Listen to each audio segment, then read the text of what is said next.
Congratulations, Ben Tendero of the Team JSW Hoopers.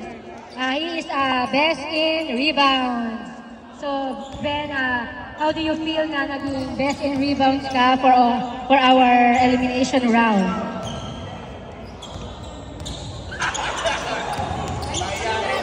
Harap dito, harap. Harap dito.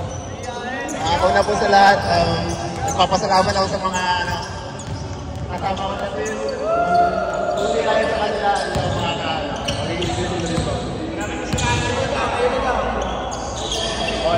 So thank you to JSW Hoopers team. And paano naman na ipakita o paano pinagandaan ang mga games natin? Tama ako, trabaho sa may basketball.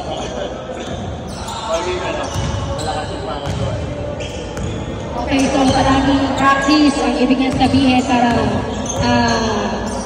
work and play hard. So meron ka bang gustong i-shout out? Shout out nga pala sa mga atin mo dyan. Okay, shout out to the Team JSW Hoopers. Again, congratulations Ben Tendero for Congrats pala. rebound. Thank you. So let's begin our